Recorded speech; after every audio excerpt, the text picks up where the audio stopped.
Hi hello welcome to TV 24 studio. ముందుగా TV 24 వీక్షకులకి సబ్స్క్రైబర్లకి ప్రతి ఒక్కరికి నూతన సంవత్సర శుభాకాంక్షలు. ఈ 2025లో మీరు చేసే ప్రతి పనిలోనూ శుభం కలగాలని ఆ దేవుణ్ణి అయితే ప్రార్థిస్తున్నాను. ఒక్కసారి కానీ మనం గమనిస్తే 2024లో 6 నెలల ముందు వరకు అయితే ప్రజలు చాలా కష్టాలు అయితే పడ్డారు. చాలా మంది అయితే రోడ్డున పడ్డారు అనమాట. ఇల్లు లేని వాళ్ళకి ఇల్లు ఇస్తామని చెప్పి ఇల్లు ఇవ్వకుండా అయితే మోసం చేసిన సిచ్యువేషన్లో చాలా మందిని మీరు ఇక్కడి నుంచి వెళ్ళిపోవాలి, ఇది గవర్నమెంట్ స్థలాలు, మీరు ఇక్కడ ఉండడానికి వీల్లేదు, మీకు వేరే స్థలాలు చూపిస్తామని చెప్పి వాళ్ళని కూడా ఇల్లు లేని వాళ్ళని చేసిన ప్రభుత్వం గత ప్రభుత్వం. అదేవిధంగా ఒక్కసారి ఈ కూటమి ప్రభుత్వం అధికారంలోకి వచ్చాక ఏం మారాయో, ఈ 2025లోకి ఇంకా కొత్తగా ఏం వస్తున్నాయో మనం ఈరోజు అయితే తెలుసుకుందాం. 6 నెలల కూటమి పాలన ప్రభావం.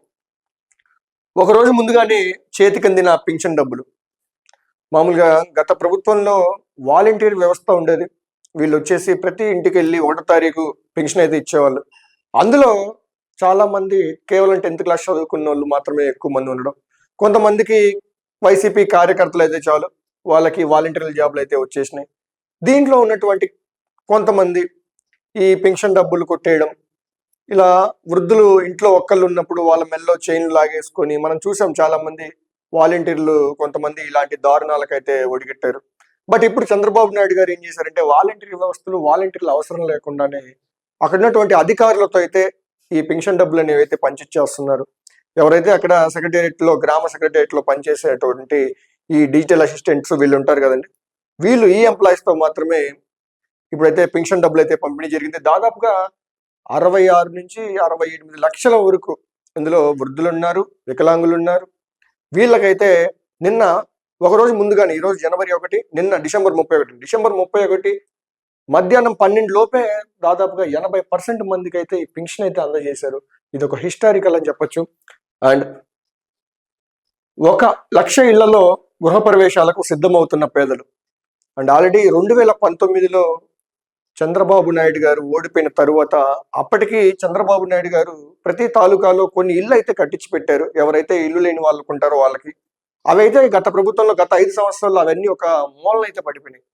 ఇప్పుడు మళ్ళీ బాబు గారు వచ్చారు. 1 లక్ష ఇల్లులు అయితే గృహప్రవేశానికి అయితే సిద్ధమవుతున్నాయి. ఇది ఒక మంచి శుభ పరిణామం అని చెప్పొచ్చు. అండ్ ధాన్యం కొనుగోలు డబ్బులతో కలకల్లాడుతున్న రైతులోగిళ్ళు. అండ్ గతంలో చూసాము, రైతుల ఆత్మహత్యలు ఎన్ని జరిగాయంటే లెక్క లేకుండా జరిగాయి. నియోజకవర్గానికి ఒక 100 మంది ఆత్మహత్యలు చేసుకున్న సిచ్యువేషన్ అయితే గత 5 సంవత్సరాల్లో మనకు కనబడింది. అదేవిధంగా రైతులకు కూడా గిట్టుబాటు ధర అయితే కల్పించిన ప్రభుత్వం అయితే గత ప్రభుత్వం అసలే కాదు. ఇప్పుడైతే వెంటనే వితిన్ ఫ్రాక్షన్ ఆఫ్ 24 గంటల్లో, ఇలా ధాన్యం అమ్మిన వెంటనే 24 గంటల్లోనే వాళ్ళ అకౌంట్లోకి డబ్బులు అయితే పడిపోతున్నాయి. అండ్ ఆహ్వానం పలుకుతున్న గుంతలు లేని రోడ్లు. ఆల్రెడీ అధికారంలోకి వచ్చిన వెంటనే వీళ్ళు ఫస్ట్గా ఫోకస్ చేశారు, రోడ్స్ బాగాలేవు, ముందుగా సంక్రాంతి లోపు ఈ గుంతలు లేని రోడ్లు అయితే మనం చూడాలి అని చెప్పేసి అయితే ఫోకస్ పెట్టారు. అండ్ ఆహ్వానం పలుకుతున్న గుంతలు లేని రోడ్లు. అండ్ ఇప్పటికే 80% వరకు అయితే ఏపీలో ఉన్నటువంటి రోడ్లలోని గుంతలు అయితే లేవు. సంక్రాంతికి అవి కూడా కంప్లీట్ చేస్తారని చెప్పేసి అయితే అధికారులు అయితే చెప్పారు. అన్నపూర్ణల ఆకలి తీరుస్తున్న అన్నా క్యాంటీన్లు. ఒక్కసారి మనం కానీ ఒక గత 5 సంవత్సరాలు కానీ గమనిస్తే, జగన్మోహన్ రెడ్డి గారు వచ్చిన వెంటనే కక్ష కట్టినట్టు అన్నా క్యాంటీన్ల మీద పడ్డారు. ఫస్ట్ అన్నా క్యాంటీన్లు అన్ని క్లోజ్ చేయించారు. చాలా మంది ఆకలితో చచ్చిపోయారు రోడ్ల మీద. వాటి చావుల కారణం కూడా జగన్మోహన్ రెడ్డి గారే అని చెప్పొచ్చు. ఎందుకంటే అన్నా క్యాంటీన్ ఏం పాపం చేసినా అర్థం కాలేదు. ఒక పేదవాడికి, డబ్బులు లేని వాడి దగ్గర, అడుక్కునే వాడి దగ్గర ఒక 5 రూపాయలు వస్తే ఆ 5 రూపాయలతో వాడు కడుపు నిండా భోజనం తిని ప్రశాంతంగా పడుకొని మళ్ళీ తిరిగి ఏ ప్లాస్టిక్ పేపర్లు ఏరుకోవడం ఇలాంటివి చేస్తా అవి అమ్ముకొని మళ్ళీ వాళ్ళు ఈ 5 రూపాయలతో అన్న క్యాంటీన్లో ఫుడ్ తినే వాళ్ళని, వాళ్ళ చావు కారణమైనాడు జగన్మోహన్ రెడ్డి గారు. ఇప్పుడైతే ఆకలి లేకుండా ఆకలి చావులు అయితే మన ఏపీలో ఎక్కడా లేవు. అన్నా క్యాంటీన్లు దాదాపుగా 70% పైనే ఇప్పుడైతే ఓపెన్ అయ్యాయి. ఇంకా ఓపెన్ చేసే ఛాన్సెస్ కూడా మనకైతే కనపడతా ఉన్నాయి. వేల కోట్ల పెట్టుబడులతో తరలి వస్తున్న ప్రతిష్టాత్మక సంస్థలు, లక్షలాది ఉద్యోగ అవకాశాలు. BPCL, Tata Power, Serentica Gold, Reliance, AMNS, TCS ఇటువంటి కంపెనీస్ అయితే మన అమరావతి క్యాపిటల్ ఇచ్చాక కొత్త కంపెనీస్ అయితే వస్తూ ఉన్నాయి. దాదాపు 1,00,000 మందికి పైగా, లక్షల్లో అయితే ఉద్యోగాలు అయితే అవకాశాలు భవిష్యత్తులో మనకి కొత్త సంవత్సరంలో అయితే వస్తూ ఉన్నాయి. అండ్ అదేవిధంగా భూ సమస్యలకు దొరికిన పరిష్కారం. గతంలో ఈయన ల్యాండ్ టైటిలింగ్ యాక్ట్ ఏదో కొత్త యాక్ట్ అని ఒకటి తీసుకొచ్చారు. దానివల్ల ఇప్పుడు పెద్ద ప్రాబ్లమే అయిపోయి జనాల్లో వ్యతిరేకత వచ్చింది. ఇప్పుడు అటువంటి యాక్ట్లు ఏమి ఉండవు అని చెప్పేసి అయితే వీళ్ళు ఆడి చెప్పడం జరిగింది. పూర్తిగా ల్యాండ్ టైటిలింగ్ యాక్ట్ని అయితే రద్దు చేశారు. అండ్ అదే కాక ఇప్పుడు కొత్త రూల్ కొత్త పథకం అయితే ఒకటి పెట్టారు.